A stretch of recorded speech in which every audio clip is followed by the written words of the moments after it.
Hello everyone, मेरा नाम है यश। पहले आप इस आर्टिकल को देखिए जो कि 2014 में न्यूयॉर्क टाइम ने पब्लिश करा था जब इसरो ने अपने मंगलयान मिशन को लॉन्च किया था। इस आर्टिकल में ऐसा दिखाया जा रहा है कि एक रूम के अंदर दो जने बैठे हुए हैं टाई और सूट के साथ एंड बैकग्राउंड में लिखा हुआ है इलाइट स्पेस क्लब। एंड कैसे रूम के बाहर एक इंडियन फार्मर खड़ा है अपनी गाय के साथ, गेट पे नॉक कर रहा है एंड ट्राई कर रहा है इस रूम के अंदर एंटर करने के लिए। इस कार्टून में ये दिखाया जा रहा है कि सिर्फ कुछ ही कंट्रीज केपेबल है अपना मिशन मार्स से भेजने के लिए एंड इंडिया फालतू ही ट्राई कर रहा है इस एलाइट क्लब में एंटर करने के लिए। बाद में इस आर्टिकल के चलते हुए न्यूयॉर्क टाइम को काफी ज्यादा क्रिटिसाइज किया गया था एंड न्यूयॉर्क टाइम ने इंडिया से माफी भी मांगी थी। फिर आप इस वाले आर्टिकल को देखिए जो कि 2017 में टाइम्स ऑफ इंडिया ने पब्लिश किया था, जब इसरो ने एक बार में ही 104 सैटेलाइट्स को लॉन्च किया था एक ही सिंगल लॉन्च व्हीकल से एंड बना दिया था एक वर्ल्ड रिकॉर्ड। इस आर्टिकल में टाइम्स ऑफ इंडिया ने ये शो किया है कि आज वही इलाइट स्पेस क्लब से मेंबर स्लैश कंट्रीज गेट के बाहर खड़े हुए हैं अपना सैटेलाइट को हाथ में लिए हुए एंड रिक्वेस्ट कर रहे हैं इंडिया से कि वो उनके सैटेलाइट्स को भी लॉन्च कर दें। इस आर्टिकल के थ्रू टाइम्स ऑफ इंडिया ने काफी अच्छा रिप्लाई करा था न्यूयॉर्क टाइम को एंड ये बताया था कि इंडिया कोई आउटसाइडर नहीं है बल्कि खुद एक मेजर प्लेयर है ग्लोबल स्पेस रेस। आज की इस वीडियो में अपन देखने वाले हैं कि कैसे इंडिया का इसरो एक ग्लोबल वर्ल्ड लीडर की तरह इमर्ज होता जा रहा है एंड बात करेंगे इसरो के कुछ बहुत ही बड़े अचीवमेंट्स के बारे में पूरी ग्लोबल स्पेस रेस में।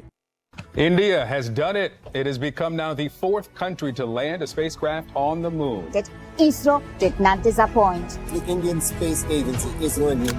Sir, we have achieved soft landing on the moon. India is on the moon. ISRO को 1969 में डॉक्टर विक्रम साराभाई ने स्टार्ट करा था, जो कि उस टाइम के काफी famous physicist and space scientist थे। उनका विजन था इंडिया को world leader banana space research and technologies के मामले में। इंडिया को स्पेस रिसर्च के मामले में लीडर बनाने के लिए डॉक्टर साराभाई का जो फर्स्ट स्टेप था वो था Indian national committee for space research को ऑर्गेनाइज करना, जो कि स्टैब्लिश हुई थी 1962 में। 1963 में इस कमेटी ने अपना फर्स्ट रॉकेट लॉन्च करा जिसका नाम था रोहिणी 1A। रोहिणी A1 एक काफी सक्सेसफुल एंड एक काफी बड़ा माइलस्टोन था इंडिया की स्पेस प्रोग्राम हिस्ट्री के लिए।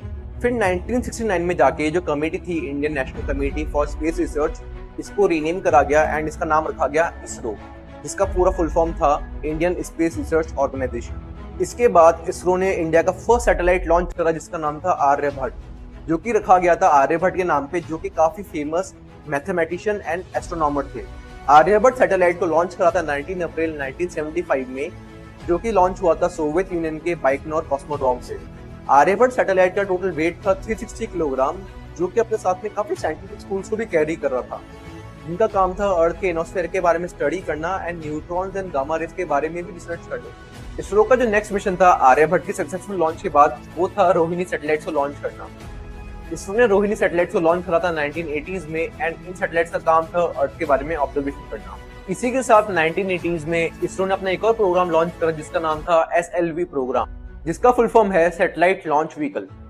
ये व्हीकल इसरो ने एक एक्सपेरिमेंटल तौर पे इंट्रोड्यूस करा था ताकि वो सैटेलाइट्स को लॉन्च कर पाए अर्थ के ऑर्बिट में। ऑल्दो SLV प्रोग्राम एक बहुत बड़ा सक्सेसफुल मिशन था इसरो के लिए, क्योंकि इस मिशन ने हेल्प कर दिया था इसरो को एक फाउंडेशन बिल्ड करने के लिए ताकि वो अपने आने वाली फ्यूचर सैटेलाइट्स को सक्सेसफुली लॉन्च कर पाए अर्थ के ऑर्बिट्स में। इसी के साथ 1993 में इसरो ने अपना एक और प्रोग्राम लॉन्च करा जिसका नाम था PSLV प्रोग्राम। इसका फुल फॉर्म था पोलर सैटेलाइट लॉन्च व्हीकल। ये लॉन्च व्हीकल इतना पावरफुल है कि किसी भी सैटेलाइट को इजीली अर्थ के लो ऑर्बिट में लॉन्च कर सकता है एंड इसी व्हीकल की हेल्प से इसरो ने अपने साइंटिफिक एंड कम्युनिकेशन सैटेलाइट्स को लॉन्च करा अर्थ के लोअर ऑर्बिट में। इसी के साथ 2001 में इसरो ने अपना एक और प्रोग्राम लॉन्च करा जिसका नाम था GSLV प्रोग्राम, जिसका फुल फॉर्म है जियो सिंक्रोनस सैटेलाइट लॉन्च व्हीकल। मुझे माफ करना अगर मैं प्रोनाउंस गलत कर रहा हूँ तो। जैसे PSLV केपेबल है सैटेलाइट्स को लो अर्थ ऑर्बिट में लॉन्च करने के लिए, वैसे ही GSLV केपेबल है सैटेलाइट्स को जियो सिंक्रोनस ऑर्बिट में लॉन्च करने के लिए। GSLV को mostly communication, weather and navigation satellites को लॉन्च करने के लिए यूज किया जाता है। PSLV और GSLV ये दोनों ही व्हीकल्स बहुत बड़ा इंपॉर्टेंट रोल प्ले करते हैं इंडिया की स्पेस जर्नी में। इसी बीच में अगर आपको ये वीडियो पसंद आ रही है जरूर इस वीडियो को लाइक करना, मेरे चैनल को भी सब्सक्राइब करना। Now coming back to topic, बात है अक्टूबर 22, 2008 की, जब इसरो ने अपना फर्स्ट लूनर मिशन को लॉन्च करा था जिसका नाम था चंद्रयान 1। 5, 4, 3, 2, 1, 0, +1। चंद्रयान 1 ने मून को 312 दिन तक ऑर्बिट करा था एंड इस मिशन के 3 इंपॉर्टेंट कंपोनेंट से पहला था इंपैक्टर, दूसरा था ऑर्बिटर एंड तीसरा था लूनर रोवर। ऑर्बिटर अपने साथ 11 साइंटिफिक इंस्ट्रूमेंट्स को कैरी कर रहा था, जिन इंस्ट्रूमेंट्स का काम था मून के सरफेस, मून के एटमॉस्फेयर एंड मून के इकोस्फेयर के बारे में रिसर्च करना। इंपैक्टर एक छोटा सा स्पेसक्राफ्ट था जिसका काम था मून के सरफेस से जाके क्रैश करना एंड मून के सॉइल कंपोजिशन के बारे में रिसर्च करना। लूनर रोवर एक छोटा सा रोबोटिक व्हीकल था जिसको डिजाइन करा था ताकि वो मून के सरफेस को एक्सप्लोर कर पाए, बट कुछ टेक्निकल चीजों के चलते हुए इसको डिप्लॉय नहीं किया गया था मून के सरफेस पर। चंद्रयान 1 मिशन एक बहुत बड़ा सक्सेस था पूरे वर्ल्ड के लिए एंड इसरो के लिए भी, क्योंकि जब 14 नवंबर 2008 को इंपैक्टर मून के सरफेस से क्रैश हुआ एंड सॉइल कंपोजिशन के बारे में रिसर्च करी तो ये पता चला कि मून के सरफेस पे भी वाटर मॉलिक्यूल्स मौजूद है, क्योंकि पहले ये माना जाता था कि मून का सरफेस एकदम ड्राई है एंड वहाँ पे कोई भी वाटर मॉलिक्यूल्स मौजूद नहीं है। इस वाटर डिस्कवरी ने काफी और भी नए क्वेश्चंस खड़े करे about moon history and evolution. और साइंटिस्ट ये मानते हैं कि मून के सरफेस पे जो वाटर मॉलिक्यूल्स मौजूद है वो वहाँ पे कॉमेट्स एंड एस्ट्रॉइड्स जब मून के एटमॉस्फेयर से इंटरेक्ट करे तब जाके वहाँ पे प्रेजेंट हुए। In simple terms Chandrayaan 1 mission एक बहुत बड़ा अचीवमेंट था इसरो के लिए एज वेल एज पूरे वर्ल्ड के लिए, क्योंकि इस मिशन ने काफी और भी नए दरवाजे खोल देते पूरे वर्ल्ड के लिए अबाउट फ्यूचर मून एक्सप्लोरेशन। इसी के बाद 2009 में नासा ने भी अपना मिशन लॉन्च करा जिसका नाम था LRO, लूनर रिकॉग्निजेंस ऑर्बिटर। LRO ने मून के सरफेस के बारे में और भी डिटेल में रिसर्च करी एंड ये कंफर्म करा कि मून के सरफेस पे वाटर मॉलिक्यूल्स मौजूद है। चंद्रयान 1 मिशन के बस 5 साल बाद ही इसरो ने अपना पहला इंटरप्लैनेटरी मिशन लॉन्च करा जिसको उसने नाम दिया Mars orbiter mission, also known as Mangalyaan. 5, 4, 3, 2, 1, 0, +1, 2, 3, Lift off. lift off normal, प्रक्षेपण सफलता। Very fantastic steady flight. Mangalyaan को 5 नवंबर 2013 में लॉन्च करा था from Satish Dhawan space centre. Mangalyaan ने मार्स के ऑर्बिट में 24 सितंबर 2014 को एंटर करा था एंड ये लॉन्च किया गया था PSLV लॉन्च व्हीकल के अपडेटेड वर्जन से। इसरो का जो मंगलयान मिशन था ये भी एक बहुत बड़ा माइलस्टोन था इंडिया के स्पेस प्रोग्राम के लिए, क्योंकि पहली बार था जब इसरो ने अपने स्पेसक्राफ्ट को मार्स से पहुंचा दिया था एंड बना दिया था इंडिया को only 4th country to reach Mars. And Mangalyaan mission एक बहुत बड़ा एग्जांपल था पूरे वर्ल्ड के लिए about ISRO's growth in space technology. इस मिशन का एक काफी पॉजिटिव इम्पैक्ट भी पड़ा इंडियन सोसाइटी पे एंड काफी अवेयरनेस भी बढ़ी अबाउट स्पेस साइंस इंडिया के अंदर।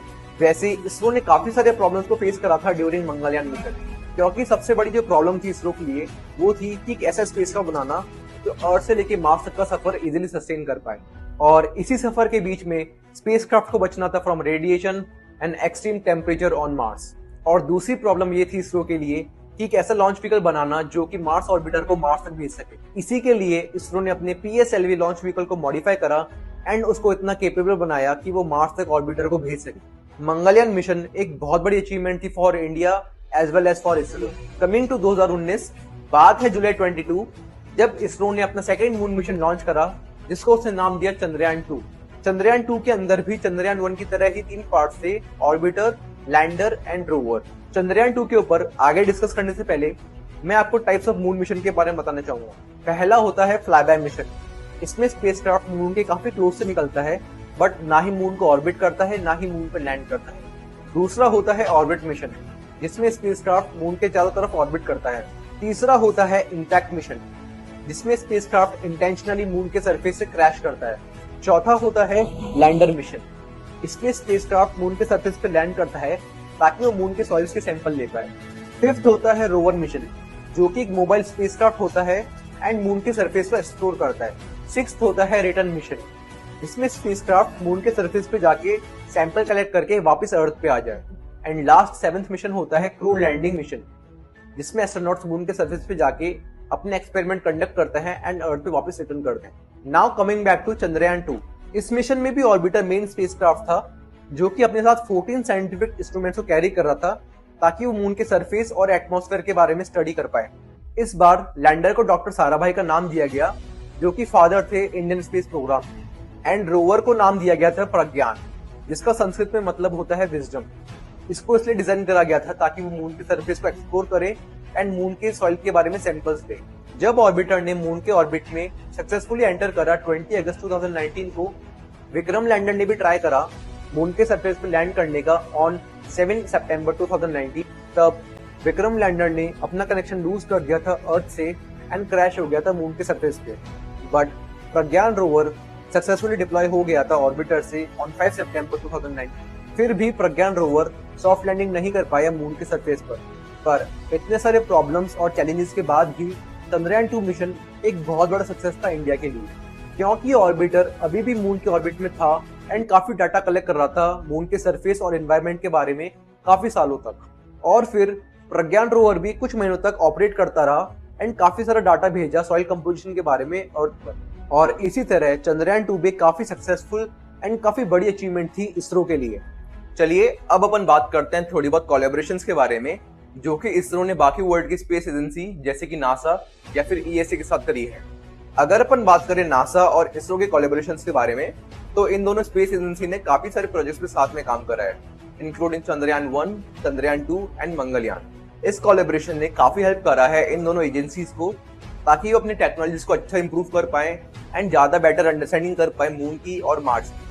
और अगर अपन बात करें ESA और इसरो के कोलैबोरेशंस के बारे में, तो इन दोनों स्पेस एजेंसी ने काफी प्रोजेक्ट्स में साथ में काम करा है, including international space station and ExoMars mission. इस कोलैबोरेशन ने काफी हेल्प करी है इंटरनेशनल स्पेस स्टेशन को मेंटेन करने में एंड मार्स पे लाइफ एविडेंस को सर्च करने में। अभी हाल ही में ही चंद्रयान 2 के बाद इसरो ने अपने सबसे बड़े मिशन जो कि है चंद्रयान 3 उसको सक्सेसफुली लॉन्च करा था ऑन 14 जुलाई एंड मून के सदर्न पार्ट पर लैंड करा था ऑन 23 अगस्त। और इसी के साथ इसरो के चंद्रयान 3 ने बना दिया है इंडिया को फर्स्ट कंट्री जिसने सक्सेसफुली मून के साउथ पार्ट पर लैंड करा हो, क्योंकि आज तक ऐसी कोई भी एजेंसी या फिर ऐसी कोई भी कंट्री नहीं थी जिसने मून के साउथ पार्ट पे सॉफ्ट लैंडिंग करी हो।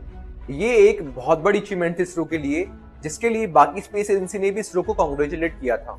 चंद्रयान 3 के लैंडिंग के बस 10 दिन बाद ही इसरो ने अपने नए मिशन को लॉन्च करा जिसको उसने नाम दिया आदित्य L1, जो कि L1 पॉइंट तक जाएगा, जिसको अपन लैग्रांज पॉइंट भी बोलते हैं। अगर मैं आपको थोड़ा डिटेल में समझाऊं तो लैग्रांज पॉइंट वो पॉइंट होता है जहां पे अर्थ और सन का ग्रेविटेशनल फोर्स एकदम कैंसिल आउट हो जाता है, और अभी तक ऐसे 5 लैग्रांज पॉइंट है सन के अराउंड। वैसे अभी आदित्य L1 को लैग्रांज पॉइंट 1 तक पहुंचने में काफी टाइम लगेगा, वो कुछ अराउंड 4 महीने है एंड ये वहां पे काफी लंबे टाइम तक रहेगा। ये प्रोजेक्ट इसरो ने इसीलिए लॉन्च करा है ताकि वो सन के atmosphere, magnetic field and solar winds के बारे में स्टडी कर पाए। चलिए अब मैं आपको बताता हूँ इसरो के कुछ मिशंस के बजट के बारे में। चंद्रयान 1 के लिए इसरो ने कुछ 385 करोड़ इन्वेस्ट करे थे, मंगलयान के लिए कुछ 450 करोड़, चंद्रयान 2 के लिए अप्रोक्सीमेटली 978 करोड़ एंड चंद्रयान 3 के लिए अप्रोक्स 600 करोड़। 2024 में इसरो अपने गगनयान मिशन को लॉन्च करने वाला है, जिसका एम होगा एस्ट्रोनॉट्स को अर्थ के लो ऑर्बिट में भेजना, जिसका अप्रोक्सीमेटली बजट होगा 923 करोड़। चलिए अब मैं आपको बताता हूँ इसरो के कुछ वर्ल्ड रिकॉर्ड्स के बारे में। पहला है कि फर्स्ट अटेम्प्ट में ही इसरो ने अपने मंगलयान को मार्स तक पहुंचा दिया था। दूसरा ये है कि इसरो वर्ल्ड में फर्स्ट स्पेस एजेंसी है जिसने एक बार में ही 104 सैटेलाइट्स को एक ही सिंगल लॉन्च व्हीकल से लॉन्च किया हो। तीसरा रिकॉर्ड अभी हाल ही में ही इसरो ने बनाया है, जो कि है इसरो बन गया है वर्ल्ड में फर्स्ट स्पेस एजेंसी जिसने मून के सदर्न पार्ट पे सॉफ्ट लैंडिंग करी हो फर्स्ट अटेम्प्ट में। और ऐसे करके काफी सारे वर्ल्ड रिकॉर्ड्स हैं इसरो के नाम पर। Conclusion of the video, ISRO काफी तेजी से वर्ल्ड लीडर की तरह इमर्ज हो रहा है स्पेस फील्ड में। इसरो के जो साइंटिस्ट और इंजीनियर्स हैं उनका हार्ड वर्क, गवर्नमेंट का support and cost effective strategies ने काफी हेल्प करा है इसरो के डेवलपमेंट। इसरो के जो अचीवमेंट्स हैं उसने पूरे इंडिया को इंस्पायर करा है एंड बना रहा है इंडिया को emerging world leader in space programs. तो आज के इस वीडियो के लिए बस इतना ही। अगर आपको वीडियो देख के थोड़ी भी नॉलेज मिली है तो जरूर इस वीडियो को लाइक करना, मेरे चैनल को भी सब्सक्राइब करना। Thank you for watching. जय हिंद।